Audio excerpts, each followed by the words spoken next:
Have you ever had someone plan your future while you were still standing in the room? Not whispering, not hinting, just straight up dividing your life like it was already over. Because I did. It happened before my grandmother was even buried. The first shovel of dirt hadn't hit the ground yet when my uncle leaned against a rental SUV, chewing on a toothpick like he was in a bad western, and said, "Well, I figure we'll sell the north acreage first. Developers are already circling." I remember blinking at him, slow, like my brain needed a second to catch up to the audacity. "Sell?" I said. My voice sounded calm, too calm, the kind of calm that shows up right before a storm. Uncle Ray didn't even look at me. He was scrolling on his phone, already halfway into a future he'd decided didn't include my opinion. "Yeah, ain't no point keeping all that land. Taxes alone'll bleed you dry. We'll split it fair." We. That word rang louder than the church bells still echoing behind us. My grandmother, Margaret May Calloway, wasn't even cold yet, and they were already carving her up. I grew up on Calloway Farm, 47 miles outside of Columbia, Missouri. Cornfields so wide they made you feel small. A white farmhouse that creaked like it had opinions. A wraparound porch where my grandma drank iced tea every night like it was a sacred ritual. To the rest of the family, it was property. To me, it was home. I was raised there. While my cousins went to private schools and soccer tournaments, I learned how to mend fences, bottle feed calves, and tell the weather by how the sky smelled at dawn. My dad died when I was 9. My mom followed not long after. Cancer, mean and fast. Grandma Margaret didn't hesitate. She packed my clothes herself and said, "Baby, this land raised me. Now it'll raise you." And it did. By the time I was 28, I had built a quiet life in Kansas City. Graphic design job, small apartment, nothing flashy. I still drove out every weekend to help Grandma. Groceries, repairs, paperwork. Especially paperwork. That mattered more than I realized. Because while my cousins posted #farmlife selfies twice a year, I was the one sitting at the kitchen table with Margaret while she signed documents, asked questions, crossed things out, and made damn sure she understood every word. She used to say, "People think land is stupid until they want it." The funeral was packed. Funny how people find time when there's something to gain. Ray was there with his wife Deborah, dressed head to toe in black like they were auditioning for grief.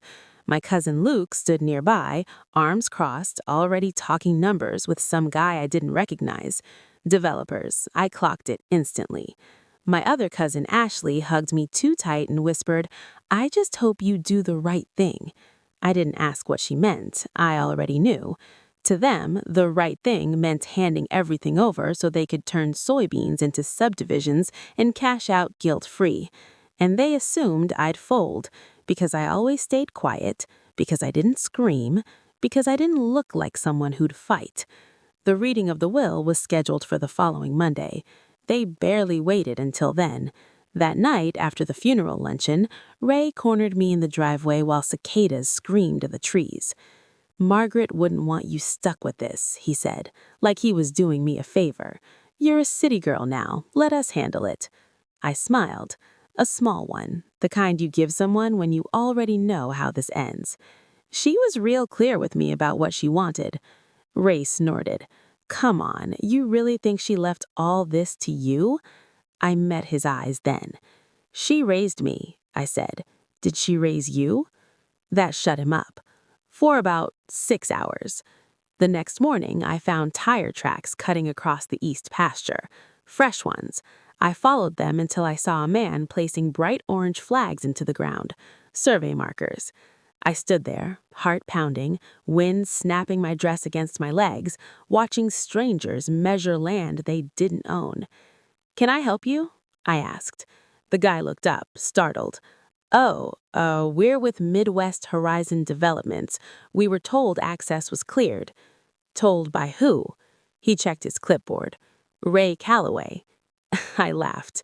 It came out sharp, ugly. "Oh," I said, "that's funny. What's funny? Ray doesn't own this land. The man hesitated. He said the will.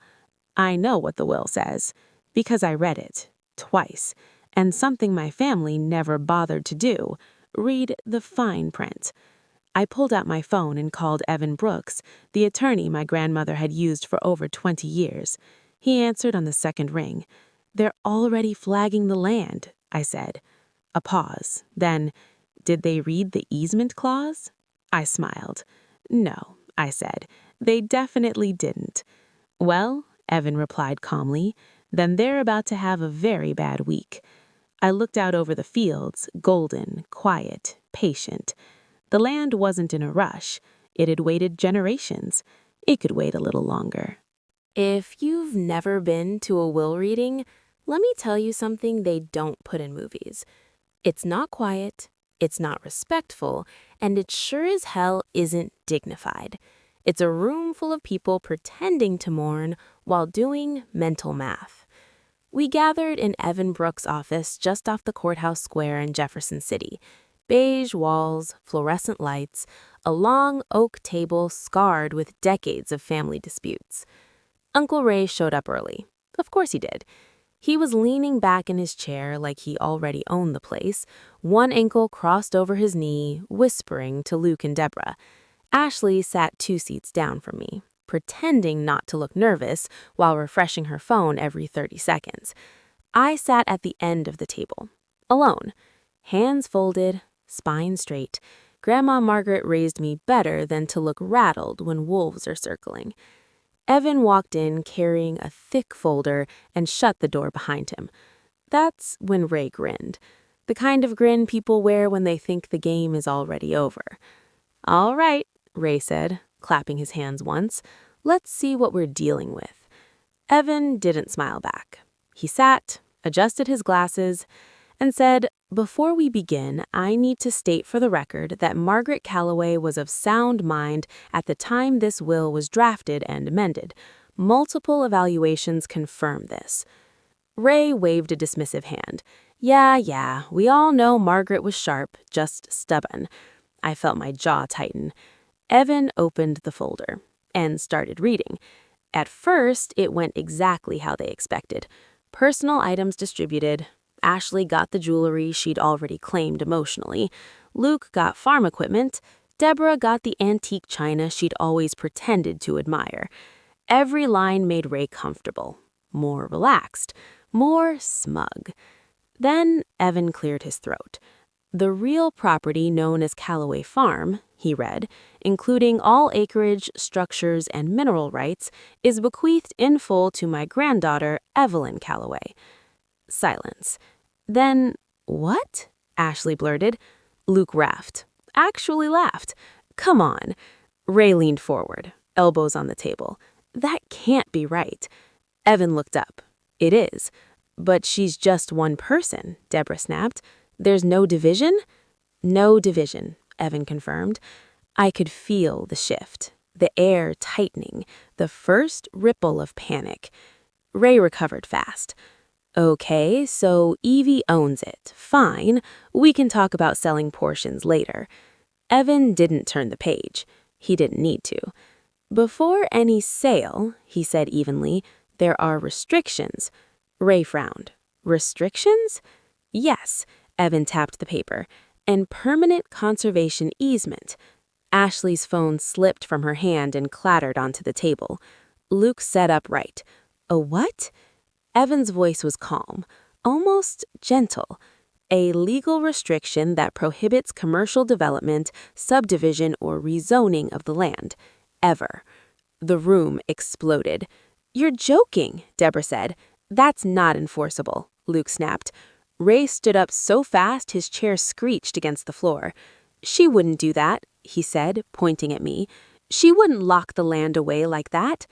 Evan finally looked directly at him. She did. Then he slid a document across the table. Signed, dated, notarized. I watched Ray's face change in real time, from disbelief to confusion to something close to fear. This easement, Evan continued, was filed 2 years ago with the county. It's already active. Luke turned to me. You knew about this? I didn't raise my voice. I didn't smile. I sat at her kitchen table when she signed it. Ashley shook her head. Why would she do that? I answered before Evan could.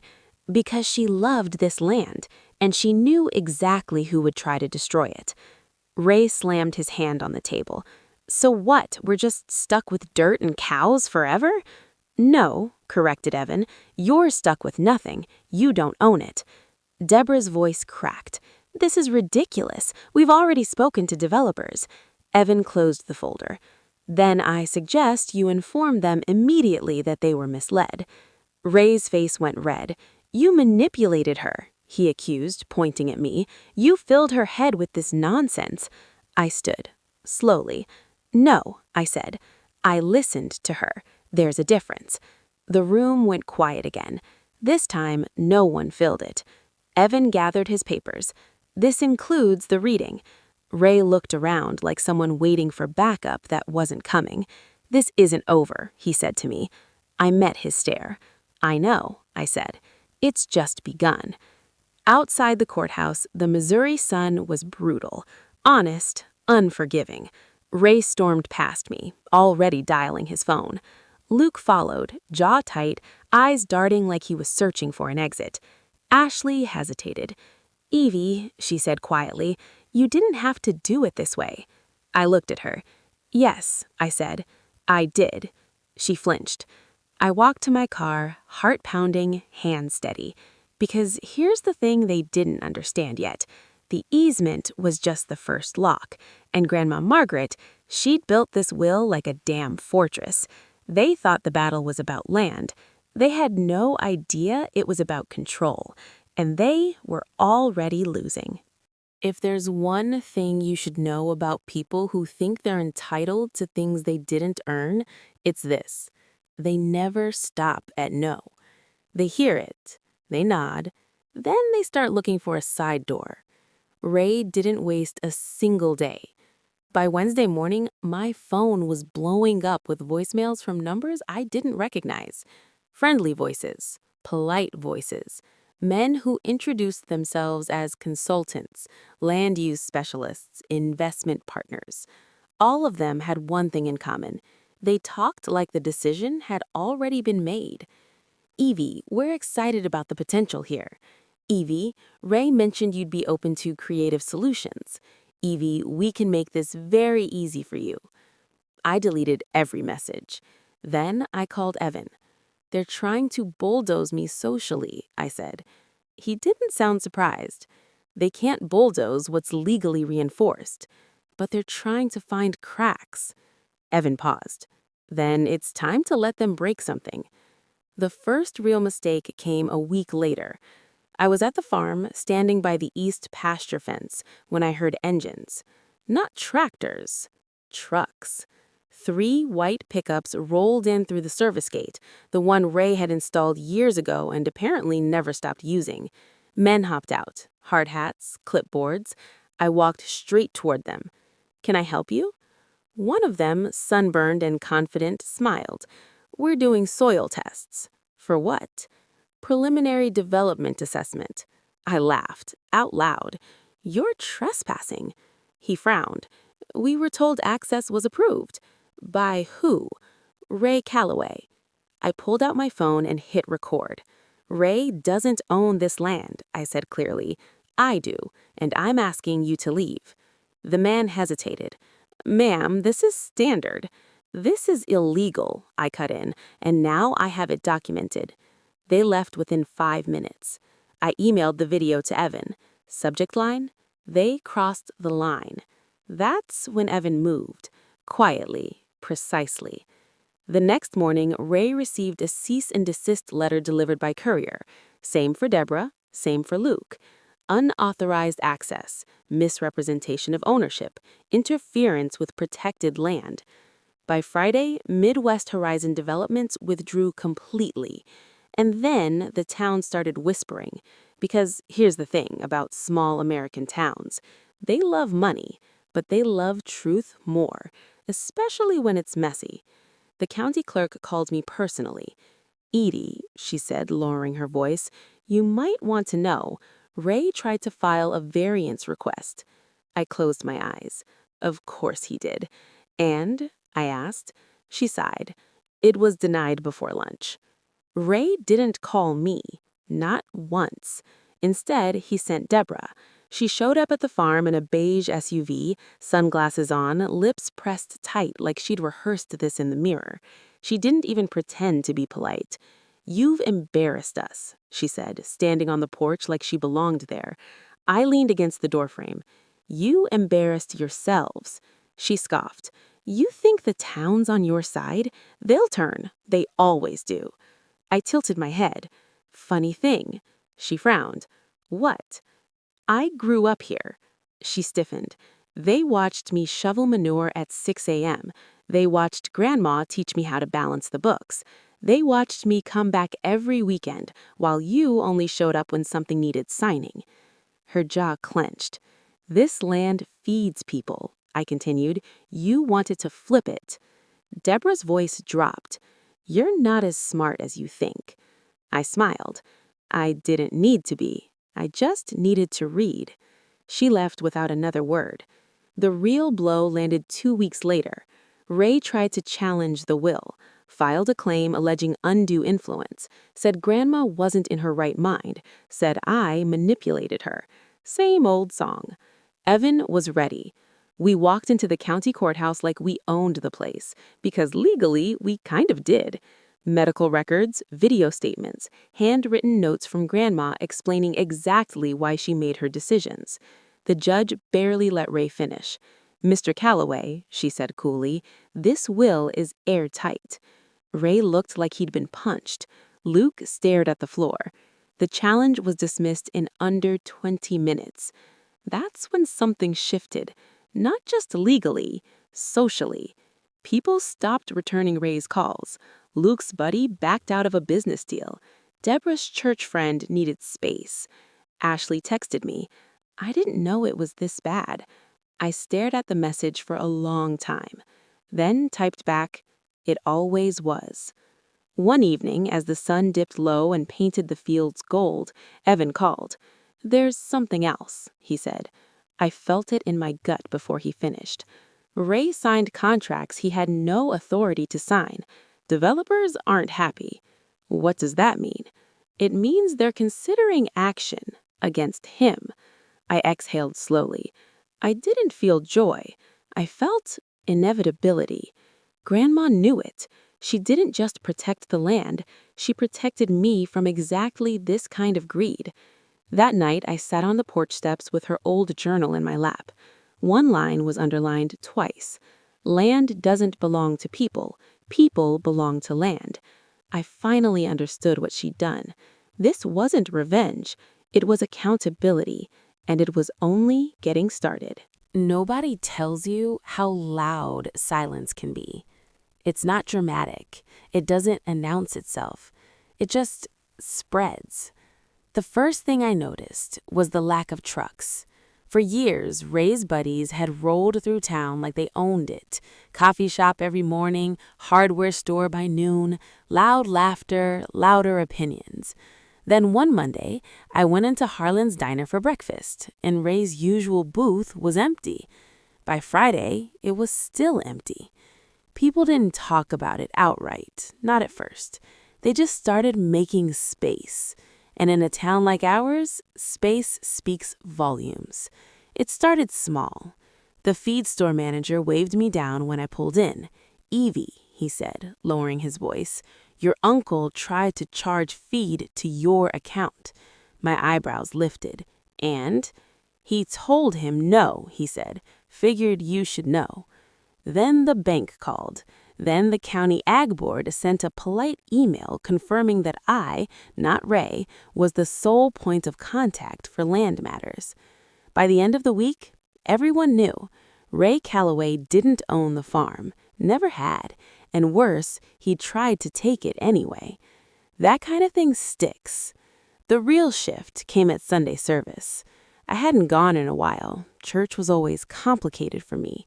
Too many memories, too many looks. But that morning, I felt something tug at me. Call it instinct. call it Grandma. I sat in the back pew, hands folded, eyes down. Halfway through the sermon, Pastor Jim paused. "We pray today," he said carefully, "for honesty, stewardship, and respect for what we're entrusted with.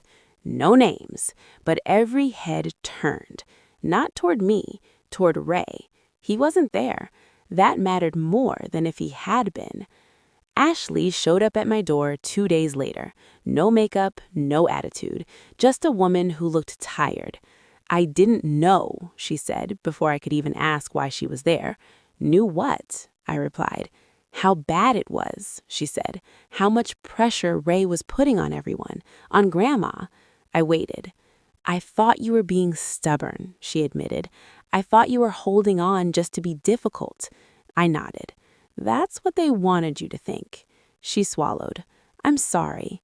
It wasn't dramatic. It wasn't a tearful apology, but it was real. I don't expect you to fix anything," she added quickly. I wanted you to hear that from me." I let out a slow breath. "Thank you," I said. She left 10 minutes later, and for the first time since Grandma passed, I didn't feel like I was carrying the weight alone. Ray didn't take it well. Of course he didn't. When control slips from people like him, they don't reflect, they lash. I heard through the grapevine that he'd been telling anyone who'd listen that I turned the town against him, that I brainwashed Grandma, that I was punishing family for personal grudges. Funny thing? No one repeated it. Not to my face, anyway, because the truth had already landed, and it landed clean. One afternoon, I found a folded note in my mailbox, handwritten. "Evie, your grandma was a good woman. You're doing right by her. M.T. No return address. Didn't need one. The land remembers who respects it. So do people." The final crack came at the County Development Forum. Ray showed up anyway. I didn't expect him to have the nerve, but he did. He stood up during public comments and launched into a speech about lost opportunity and family disputes holding progress hostage. Halfway through, the moderator cut him off. "Mr. Calloway," she said evenly, "you are not listed as the property owner or representative." Ray flushed. "I'm family." "That's not how ownership works," she replied. Murmurs filled the room. Then old Mr. Jennings, who'd farmed the neighboring land for 40 years, stood up. "That land ain't yours. Never was." And that was it. The meeting moved on, Ray sat down, and something in him folded. That night, I drove out to the north field, the one he wanted to sell first. The sun was setting, bleeding orange across the horizon. The corn whispered in the breeze like it had secrets. I stood there for a long time. Grief still lived in me. So did anger. But something else had taken root. Resolve. This wasn't about beating Ray. This was about ending a pattern, the entitlement, the assumption, the belief that the loudest voice wins. Grandma spent years making sure that wasn't true. And now it was my turn to finish what she started. Evan called as I walked back to the house.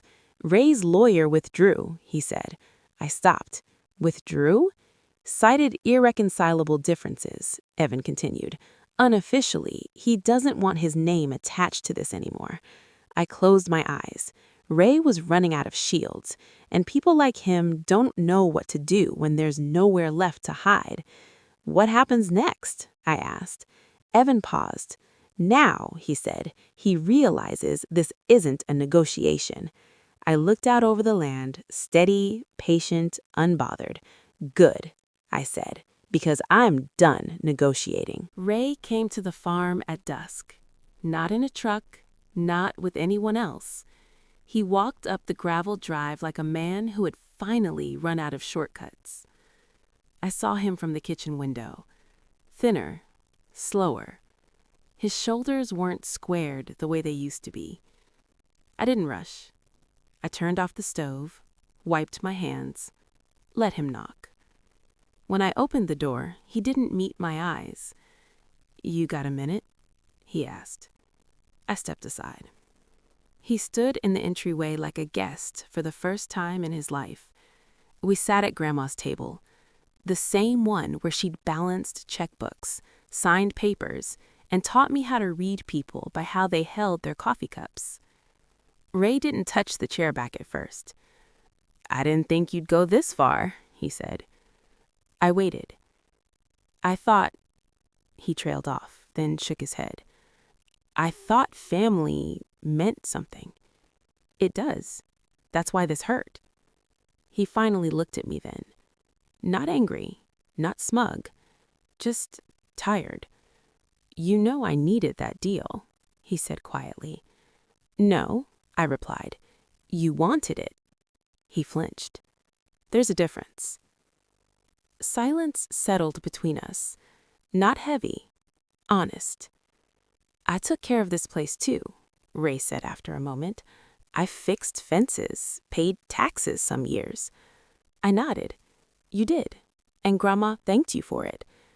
"But it was never enough," he snapped, a flash of the old Ray. "It was always you." I leaned back. "She trusted me," I said, "because I stayed when no one else did." He opened his mouth, then closed it, because we both knew it was true. Ray rubbed his hands together.